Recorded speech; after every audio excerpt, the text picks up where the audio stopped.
Good morning, good afternoon, good evening, wherever in the world you might be. I am Nicole BC, and you know everything.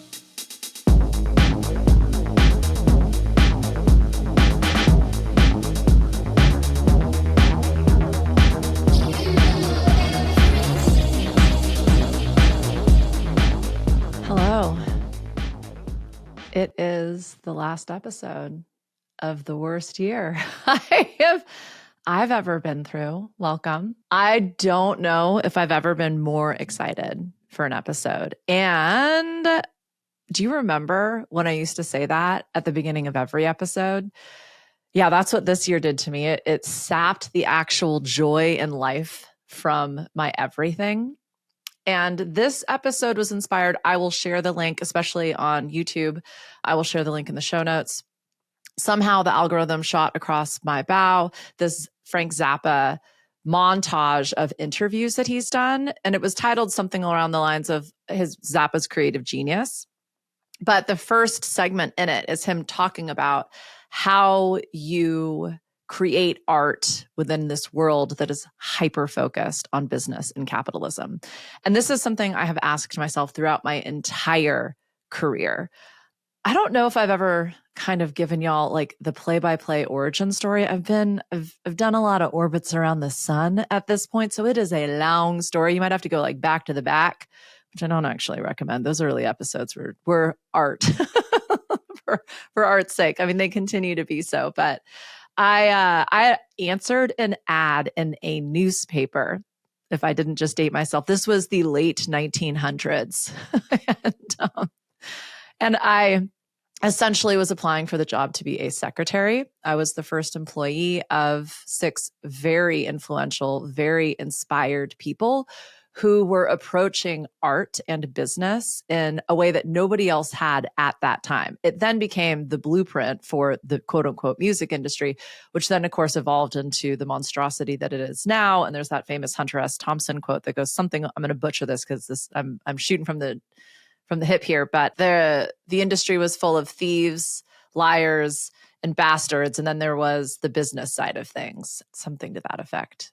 I almost want to pause this and like pull that quote out. Maybe Shannon can throw that in the actual show notes. Anywho, this isn't necessarily about the music industry, but what I did want to share with you is that by figuring out what you love and being willing to commit to the creative process and send it. So you put it out there, regardless of if people like it or not, regardless of if you can make money from it or not. That is the crux of the creative industries.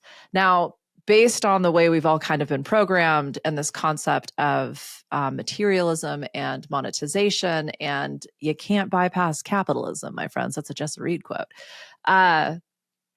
We've all started to default to this idea that if you love it, you should sell it. Now, I don't necessarily agree with that. I had the opportunity to work with a bunch of people who figured out how to sell it.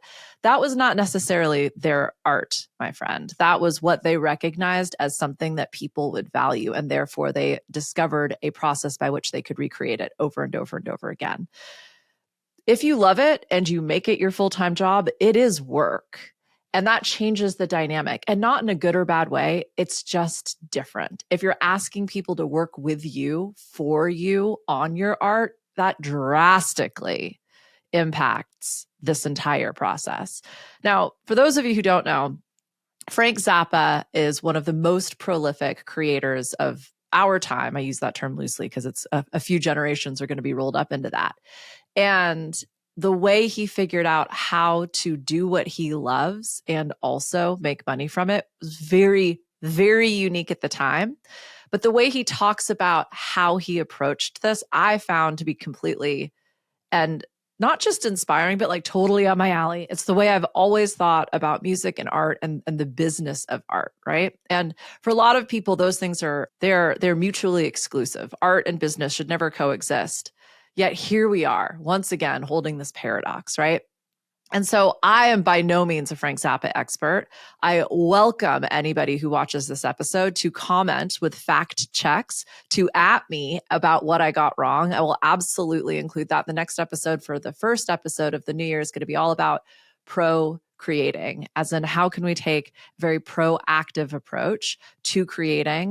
This one was inspired by Rob Bresney's book Pronoia as opposed to Paranoia, because it feels a little indulgent and potentially nihilistic to be creating right now. And also, it's the only way forward. But that's for next episode. This episode, I'm going to be relying heavily on my notes. So firstly, thank you for bearing with me. Secondly, please, experts, bring it, because I am not. This is just me and AI having a little chat. I created a playlist to go along with this episode that will also be in the show notes. So if this is your first introduction or deep dive into Zappa, I apologize. Also, welcome. Shit is about to get weird and wacky in the best of ways. And I want to share with you, based on the research that I did and the songs that I've listened to kind of my whole life. I had this like full circle moment. And to anyone who guesses the song that was a lullaby sang to me by my father very badly throughout my childhood, I will give you a free 90-minute session. Again, just hello@NicoleBZ.com with that. Feel free to comment on whatever platform you are watching this. Those 90-minute sessions are worth their weight in gold. You will map out everything you're trying to figure out in those 90 minutes. It's kind of a superpower of mine, but I digress. However, in researching what songs do I want to put on this, because I kind of tried to give you the gamut of his weirdness, his sort of anarchist approach to art and business, and the way that he thinks. I hoped to convey all of that in these songs, and I did my best to chronologically organize them. So it's his oldest to his most recent. For someone who's released over 60 albums in their lifetime, man died in the early 90s. I want to say like 91, and RIP.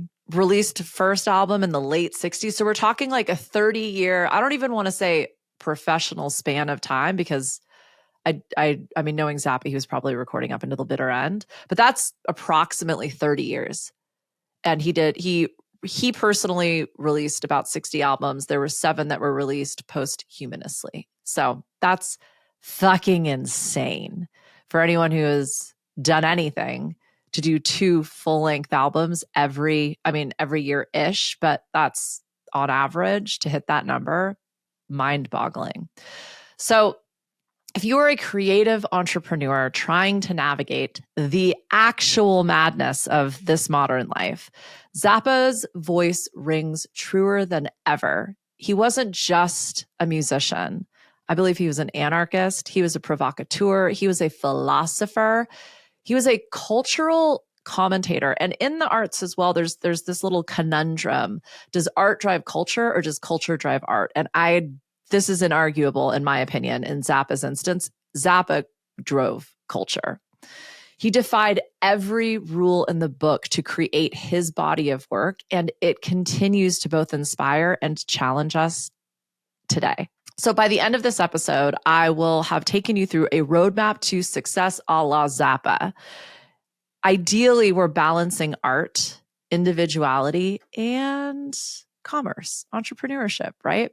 And I do think this will apply to anybody. You do not need to be a musician for this to give you a play-by-play to success. What I hope it does is help you really understand the way you're thinking and approaching your creative work. And if you've listened to anything I have to say, I believe we are all artists. We are all creatives. That has everything to do with how you approach your work. So again, you're going to get a playbook for staying true to your vision, even when the world says no. Lastly, I'm going to give you 3 pieces of Zappa advice. I mean, like I said, I'm no expert, but I found these to be profound.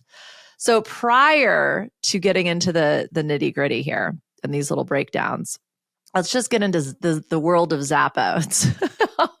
I wrote it's going to be weird, wild, and wildly enlightening. Sometimes I get a little verbose, y'all, and I love a good alliteration. So Frank Zappa was born in 1940. He was an American composer, musician, and band leader, and his unique approach fused rock, jazz, classical, and experimental styles. And I think that's a little bit of a euphemism. They left out psychedelics. And you'll hear in a lot of his interviews, he talks about all of the different gymnastics they were doing mentally, spiritually, emotionally, while recording and or playing music. And it's pretty obvious. I mean, there is no genre or even combination of genres, I think, that could properly capture his music, especially when you look at his entire body of work. I mean, sure, like album by album, perhaps, especially in the early days, but yeah, this dude was all over the shop in the best of ways. Appropriately so, his first band, which emerged in the 1960s, was called the Mothers of Invention. And Freak Out was the first album by the Mothers of Invention, released in 1966, and it was groundbreaking. It was a double LP, if you know, you know, and there were these satirical lyrics, avant-garde compositions, including like doo-wop and classical jazz and funk, and it quickly established Zappa as a creative force to be reckoned with. I think a maelstrom is probably a maddening maelstrom is an appropriate way to think about it. I can only imagine going to a gig like that, and it would feel almost like this tidal wave had crashed over you, like sensory overload, and you would just kind of probably watch mouth agape. Like sometimes those time signatures were so unpredictable, like dancing would have even been a challenge. It's not like you're kind of just like rhythmic four to the floor, let's go style rock and roll or funk or any of it. So, I mean, again, to try and summarize this man's career would be impossible. We'd be here for like 5 hours. So I'm going to give you like the real quick and dirty. Highlights of Zappa's career include the satirical rock opera, We're Only in It for the Money. See what I did there? Released in 1968. The jazz rock fusion. Anytime someone uses fusion to describe your music, you're bless your heart. The jazz rock fusion masterpiece Hot Rats, released in 1969, and the politically charged Joe's Garage, released in 1979. His work lampooned societal norms, consumer culture, and all authority figures, showcasing his wit and intellectual approach to music. Zappa was also a staunch advocate for artistic freedom, famously testifying before Congress in 1985 against music censorship. And again, I am not even beginning to touch on the genius that is Zappa in this episode or in the playlist. If you go down the rabbit hole of live Zappa, it's mind-boggling. And I encourage anyone listening to this to literally go buy a record player, go find some old live Zappa releases, put that pin down, turn the lights off, and listen. It will transform you as a human being. It will reprogram your DNA. And you don't have to like it. This might not be a comfortable experience for you, but consider it like a good gym workout. Everybody needs it. You might sweat a lot as well. Over his prolific career, Zappa released more than 60 albums, like I said at the beginning. Each one of these, in its standing on its own, let alone this entire body of work, truly blends an irreverent humor with technical brilliance. Zappa's final studio album, released during his lifetime, was Jazz from Hell in 1986. This instrumental album showcased his innovative use of the synclavier, a digital synthesizer that created complex compositions. So again, think about where this guy started and where he ended up, because the transformation of music during that time was also revolutionary. These guys were recording to tape with instruments when he started. By the time I guess the early 90s, it was still very much recording to tape. But digital instruments had been introduced, MIDI had been introduced, synthesizers were being used heavily. They were starting to record and loop on top of each other. And none of these technologies had been available when he first started. And this man embraced every single one of them. It was mind-boggling. And for someone who got into the recording industry right when analog, I still learned to record on tape. Like editing tape was literally cutting tape and then using tape to stick it together. And that's right when Pro Tools, Ableton didn't even exist yet. These digital methodologies were being introduced, which truly changed the way people could think about music. It was, I mean, I wasn't there for the 80s, I guess late 70s, 80s into early 90s. But now all of you can access so many of these tools or dupes by way of plugins on your computer and make all of this music that people like Zappa would have had to spend tens of thousands of dollars, if not on actual studio time, purchasing equipment to be able to create the type of sounds they could only dream up. So after his death in 1993, several completed works were released posthumously, notably Dance Me This. So he was able to approve of this release shortly before his passing, but it didn't come out actually until 2015. This album was intended for modern dance groups, which further exemplified Zappa's experimental approach and was his 100th official release. So there's the studio recordings, then there's the live recordings, right? So his discography, his studio recordings included 62 albums, over 100 total released. There was multiple albums released after he died. I think the most recent actual album was released September of this year, September 24, so just a couple months ago. And if that doesn't solidify and cement his place in music, you should probably stop listening to this episode because we're not the same. So his legacy remains as one of the most innovative and fearless artists in the 20th century, and he's left an indelible mark on multiple genres. Whoo, can you tell how excited I am? Okay, so now we're going to talk about this kind of roadmap to success. How, based on my research, I'm not saying this is fact, but how Zappa approached the business of art. So his core philosophy, or probably one of them, again, like I feel bad because this guy is an actual genius. So to try to summarize any of it in this episode based on my actual, like, very novice level of knowing of Zappa outside of his just music is kind of insulting. So again, there's probably going to be a lot of disclaimers here every time I feel like I should stop recording. Thank you for bearing with me on those as well. So art, freedom, and risk. If there's one thing Zappa might tell you, it's, and I quote, "Without deviation from the norm, progress is not possible." Zappa believed that art and innovation required stepping outside of the rules, defying expectations to create something truly unique, but importantly, something that is only yours. That's exactly what we need to do and think about in our own creative process today. The amount of times, just yesterday I was talking with somebody who said, "Do you think I should do this? Do you think it's saturated? Do you think there's too many people?" And it's like, it doesn't fucking matter. No one will ever do it. No one will ever think about it. No one will ever feel it. No one will ever fuck it up the way that you can, which makes it truly unique. And each of us are going to approach that differently. My only request is you just keep trying and do it for no one. Do it for big audiences. It doesn't really matter. That's going to motivate each of us differently. Just as an example, like with this particular piece of art, anytime someone I actually know IRL asks me if they can listen, I'm like, absolutely not. The idea that someone I personally know is listening to this is like way too much for me to handle. I'm very okay with strangers. Thank you. Thank you for being here.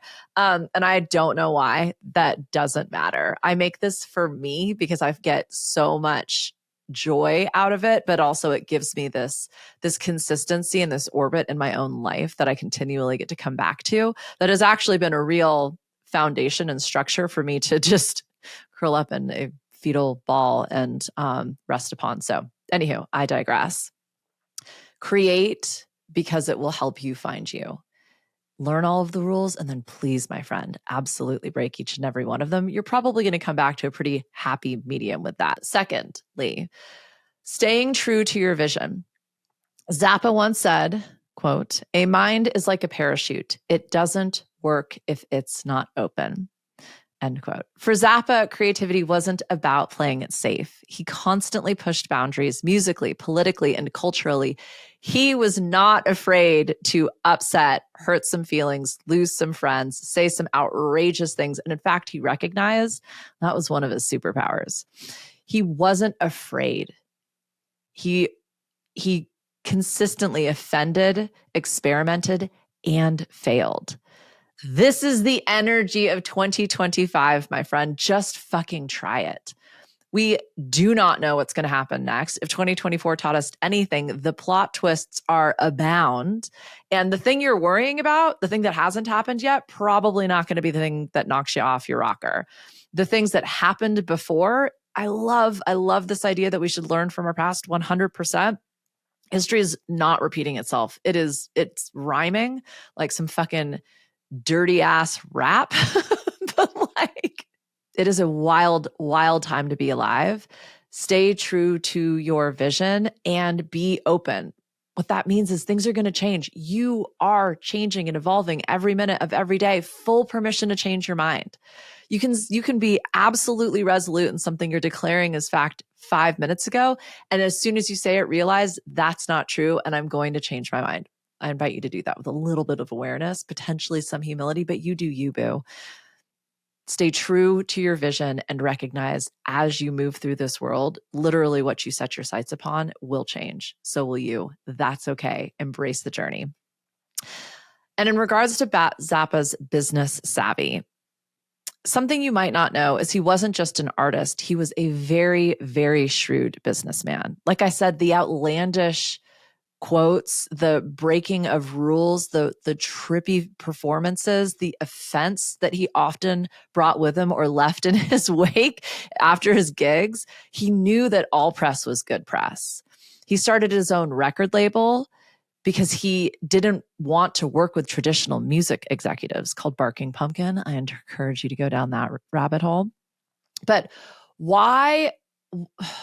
if I were to say to you, like, the best practice in business is be offensive, you would be like, this bitch. But he said, if you end up with a boring, miserable life because you listen to your mom, your dad, your teacher, your priest, or some guy on TV or in a suit telling you how to do your shit, then you deserve it. Art is free. So what's controlling your creative process? Or your business? Again, if we're all artists, if you are an artist, what is informing the way you create?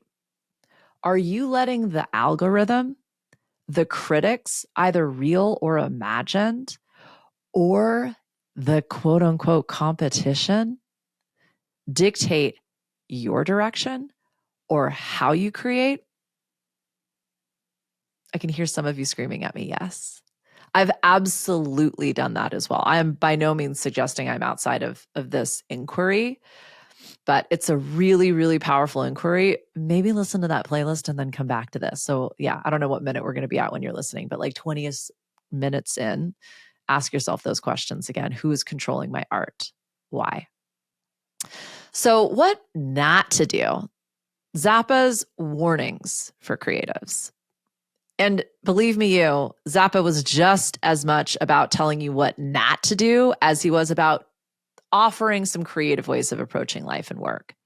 His unfiltered, shall we say, take on what creative entrepreneurs should avoid in 2025 is useful. Don't chase trends. There's a big difference between kneeling down and bending over. That's a fucking Zappa quote for sure. He hated the idea of artists selling out or pandering to mainstream tastes. Think about how today's content creators chase trends on TikTok or brands hop on every new buzzword. Zappa would say, quote, if you're chasing the herd, you're already behind. Lead the charge or get out of the way, end quote. I mean, mic drop, like, truly, I have nothing to add to that brilliance. Don't let fear control you. It's 100% like 5 of my episodes on this if you need a how to. But Zappa famously clashed with the PMRC, the Parents Music Resource Center. You know, the parental advisory sticker we all got, which disallowed us from even going into some music stores, let alone purchasing music. Zappa went to war with that group. In the 1980s, he absolutely drew the line on censorship. And he said the most important thing in art is the frame. For painting, literally, for other arts, figuratively, because without this humble appliance, you can know where the art stops and the real world begins.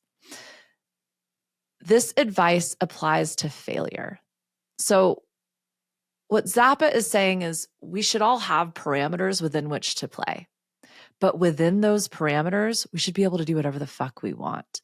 And by censoring art, we are setting a dangerous precedence, because what we're essentially saying is the rules come from outside of us. And I'm giving away my agency and my power to recognize what feels safe and secure for me in my own creative process.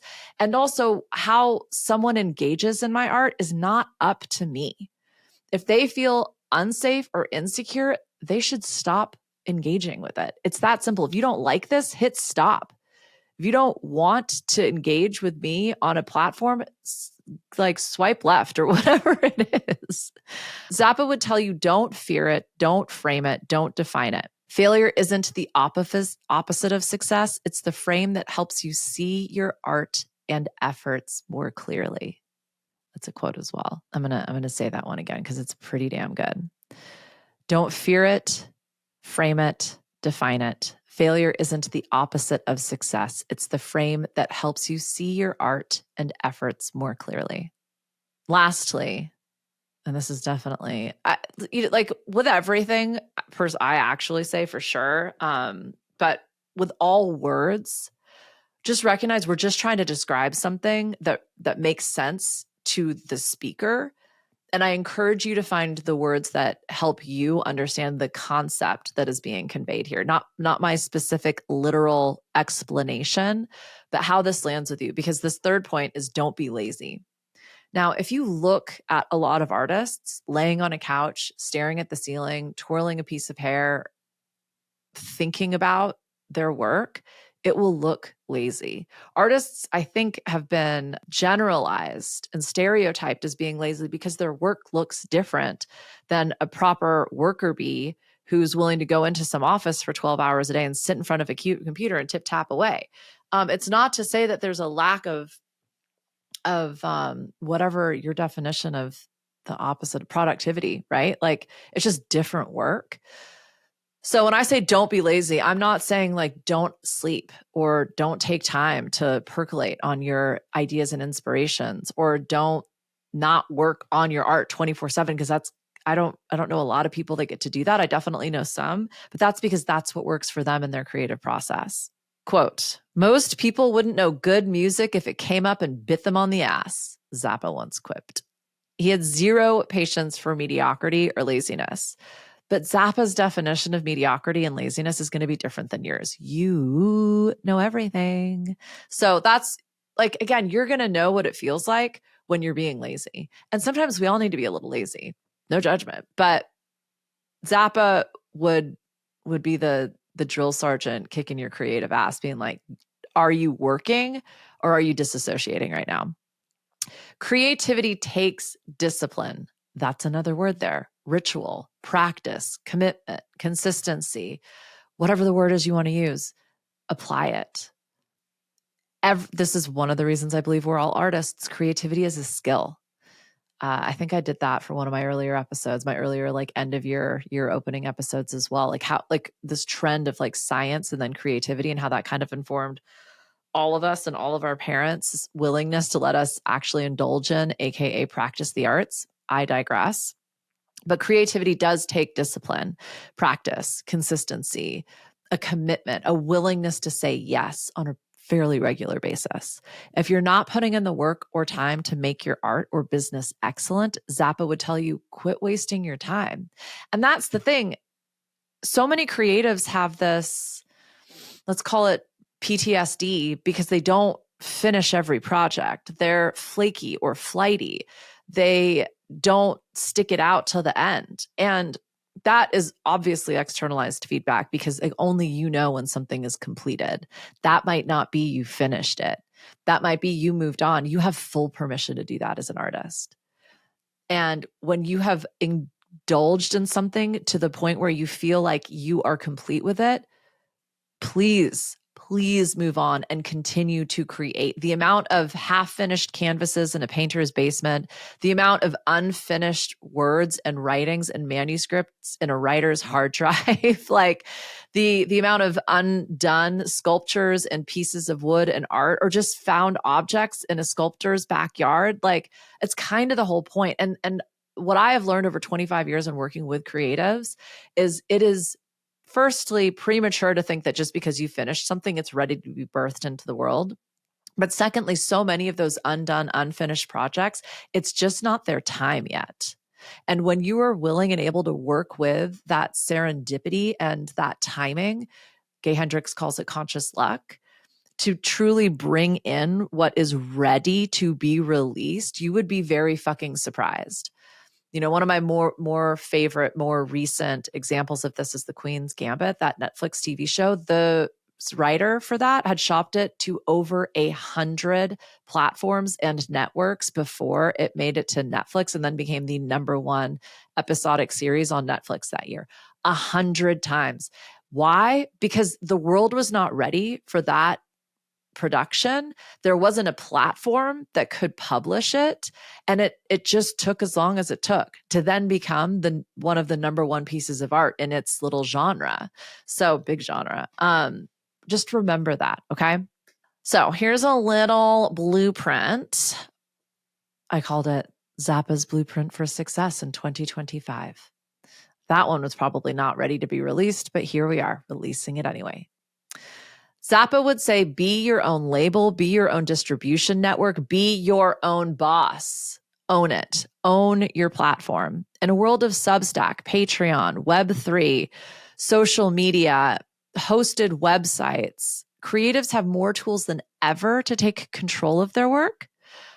But do they truly own it? The lesson: stop waiting for someone else to discover you. And please, my friend, stop waiting for them to pay for it.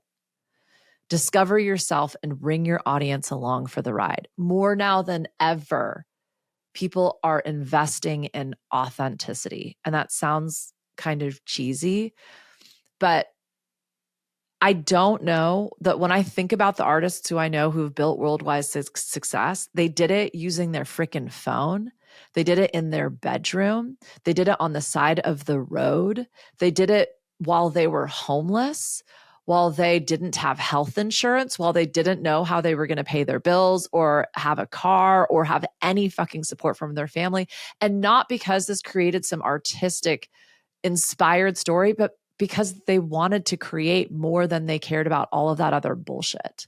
And we romanticize this. It is not fucking cool to sleep in a warehouse on the floor in winter. I can speak from experience on that one. It is not fucking cool to have your family be embarrassed about what you're doing and who you are, and to be ashamed when they're out with you in public. Like, can also speak from experience on that one. When you are focused, when you are, let's call it invested, some might call it obsessed with your work, none of that matters. Own it. Own what you're doing, put it out, make sure it is yours. When you build the confidence, and that is going to look different for everybody. Some might call it audience size. Some might call it income. Some might call it tech and tools. It matters not. None of those things are real. What's real is how confident you are. You will say yes to things that are in your best interest, and you will say hell no to anything that might influence your ability to maintain control over your work. Is it time for BZ story time? This is how I did what I did. Like, I started with this company and I got to see all sides of the industry: management, booking, recording, production, merchandising, touring and traveling, publicity, and ticketing. That obviously gave me this 360, see what I did there? If you know, you know, 360 understanding of how the industry works. I then moved overseas to pursue a passion of mine, recording engineering, and discovered that if I wanted to record bands, I needed a place to do it, built a studio.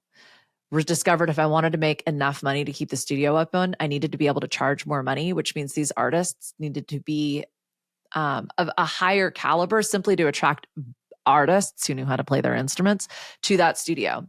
So I started a record label. I then realized if I wanted people to know about records that were being released, these bands needed to be gigging. So I started touring bands. I then realized if I wanted people to come to the shows of these artists to buy their albums to then raise the notoriety of my recording studio, these bands needed proper management. And that's where I landed. And I continued to do all of those things for a good 10 years. I eventually focused on managing and touring, because that's where I was best of use to these artists. And then I did that for another 10 years. There were lots of projects in between because I would say yes to things that I felt like could expand my own skill set and passions, and therefore know-how and mastery in my work. But it was always because I was just trying to connect the dots. And there were a couple JOBs in there to pay the freaking costs of touring a band to South by, where you're not supposed to make any money. But it was always just this matter of like, I don't know how to do this. I need to figure this out. So I'm going to say yes to this thing. And if you look at my resume, there's like 50 different jobs. If you look at my rental homes or property purchases, I got into flipping houses for the exact same freaking reason. Like, it was always just this matter of, how can I empower myself to do this by myself? Point number 2, your blueprint for success is challenge authority, even your own. Quote, without freedom of speech, we wouldn't know who the assholes are, end quote. That was Zappa. He was a relentless challenger of authority, but he also challenged his own assumptions. So this year, please question. I've talked about this 100 times. There's a podcast episode on this one too. What is your definition of success as at today? As at right now, whenever you are listening to this, you define success, not them, not the system within which you're operating. You do. As an example, when I first started this podcast, success was literally just publishing an episode. I couldn't even listen back to them. It was just building the muscle to recognize I was strong enough to do this on a regular basis. That was my definition of success, and it has absolutely evolved. Success comes from questioning the rules, but your own biases. I'm currently questioning this perfectionism thing. I just released something on that. I thought I wasn't a perfectionist. I was very okay with done is better than perfect. Just get it out there.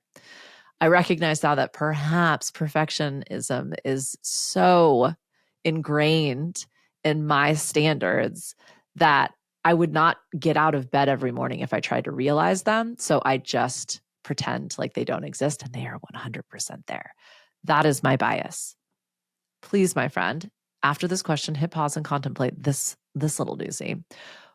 Why do I believe what I believe? What assumptions am I making that no longer serve me? So lastly, and this is very much a piece of Zappa advice, embrace the weird. Zappa's music was eclectic, chaotic, and full of bizarre humor. Why? Because he believed that life itself is fucking weird, and art should reflect that.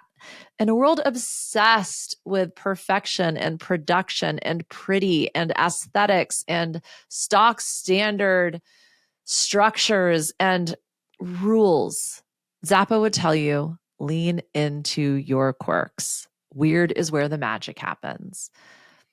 Let your freak flag fly. That was Tyler, the Creator, whose new album that he just put out. I don't know. It's Craftopia or something like that. That's not it. Anywho, highly recommend. The blueprint for success for 2025, a la Zappa. Own your platform, challenge authority, most especially your own, and embrace the weird. So we're in the home stretch, my friend. 3 Zappa-isms. I consider them to be prophetic. They might just be underrated, but I hope you take one of these away with you and potentially all 3. First and foremost, music is the best. This isn't just a throwaway line from Zappa. It's a philosophy. Zappa believed that creativity in any form connects us to something larger than ourselves. In a world increasingly dominated by AI and automation, he'd remind you creativity is your humanity. Nurture it. Music is the best because it is a universal language.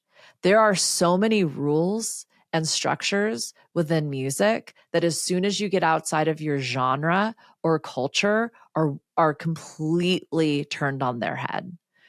And yet we can all listen to an Indian sitar or Amazonian flute or I'm trying to think of the Japanese. I can't remember what that like kind of guitar-like instrument is, or a Russian violin, a Balkan fiddle, and it speaks to our soul. We do not need to understand the lyrics. We don't need to be able to predict what's happening musically. We don't need to know their theories of music. It reverberates within us. This is why I love music. And I never, ever set out to work in the music industry for 20 years. I was good at working, and music needed somebody like that. It was especially when it came to the monetization and business side of things. But music literally saved me. When I was sick, I heard my survival story in songs. And despite how completely and utterly alone and isolated I was, not I thought I was, music was like that lifeline, quite literally, that kept me tethered to humanity, my own humanity, let alone other people. The studio is your sandbox. Now, this is something we use in recording studios, and you'll actually hear this in tech a lot. Like, they literally build a sandbox in which to beta test their products. But Zappa revolutionized music production by treating the studio as an instrument. His message for entrepreneurs: experiment with your tools. Whether it's software, marketing strategies, or product design, treat your process as a playground. You'll stumble on innovation in the chaos. Every single one of my biggest, most public mistakes also resulted in singular success. It took a minute. That success was not immediately available, but with 2020 hindsight and a little bit of time and space behind me, I can pinpoint those moments and recognize without that drastic and humiliating, crushing failure, I would not have actually been able to discover this opportunity, which obviously contributes to who I am today. But this is why, despite everything I've been through just in the last couple months, let alone this year, I know this is the pivot point. I don't know what's going to happen next. I don't think I'm Delulu, but I know I've been in similar situations before. And my ego immediately shows up to go, well, you didn't lose X amount of dollars. Actually, I've lost hundreds of thousands of dollars, but you got to be playing a pretty big game to be able to say that, right? But I was absolutely convinced multiple times that my entire career was over. My entire community would know that I was a fraud and failure, and I should move to a beach in Costa Rica and wait tables and drink and smoke myself into oblivion. It's not what happened. And every one of those moments made me 10x, maybe 100x more powerful and prolific and committed to my work. So treat the studio like your sandbox and be relentlessly curious, my friend. Quote, the most important thing to do in your life is to not interfere with somebody else's life, end quote.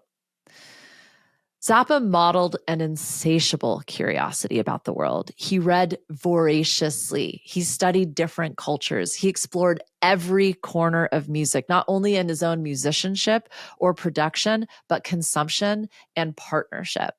His advice for 2025: learn something new every day. Curiosity is the fuel for reinvention. This episode was so much fun and so timely. And again, an absolute white rabbit that jumped across my path, and I jumped in the fucking hole after it. Like, I think the timing of this ending this year, I usually move to a new season. So I'm assuming that's going to happen at some point in the next season. But it didn't feel like the time yet. Setting goals is fine, but don't let them turn into a leash. Be ready to toss out goals, plans, versions of yourself, visions you've been working towards when a better idea shows up. And when you tune into this, like when you start to really practice this, you'll know it because you feel it and you have full permission to follow that rabbit. Creativity doesn't give a shit about your 5-year plan. It cares about what you do and how you feel right now. Zappa emphasized individualism, curiosity, and adaptability over any rigidity or adherence to societal norms or traditional measures of success. He would have viewed goals as useful tools, but only if they didn't stifle creativity or lead to conformity.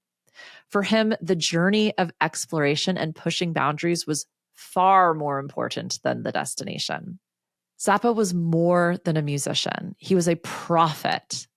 He was a creative force. And he was a purveyor of independence. If you want to succeed in 2025, please take in his advice and guidance. What would Zappa do? He would stay true to the art. He would challenge and break every rule, most especially your own. And he would never stop embracing the weird, the wild, and the unknown. So I challenge you this dead week. Actually, I can't remember if this is coming out like on Christmas or if this is coming out on New Year's. It'll be one or the other because they're Wednesdays this year. But do one thing Zappa would do. Break a rule, start an experiment, lean into your quirkiest idea, and let your freak flag fly. It's really hard for me to say that. Let your freak flag fly. So until next year, my friend, stay creative, stay bold, and remember, quote, without deviation from the norm, progress is not possible, end quote. Thank you so much for being here with me during this unbelievably fun episode. I'm smiling from ear to ear. That's always a good sign. I would love to hear your thoughts on this playlist. Please don't forget to tune into that. And any fact I got wrong, anything you'd like to add, this might become a new it occurred to me that like perhaps creating musical playlists to accompany episodes and doing these kind of artistic deep dives and frameworks could be like another fun little thread, considering that like Quantum Business Book Club and the Relatables threads are kind of floundering, but that's had a lot more to do with me than the fact that I don't still love those different avenues that this podcast takes. And I have like 6 relatables like waiting to be interviewed. But anyhow, thank you for being on this journey with me. I can't even believe I'm still here. I can't believe you're still here. I think that means something. I think some pretty cool shit's going to go down. I think by tuning into you and what you know and what feels good, you're going to have your blueprint for success. So I'm really excited to see what happens in 2025. I am, excited doesn't necessarily mean I think it's all going to be good, but if we've proven anything, we're resilient as fuck, and we're just going to keep putting one foot in front of the other. So we might as well try to have as much fun with that as possible. And yeah, even when it hurts, there is still something beautiful in that. You were beautiful. I love you. See you next year.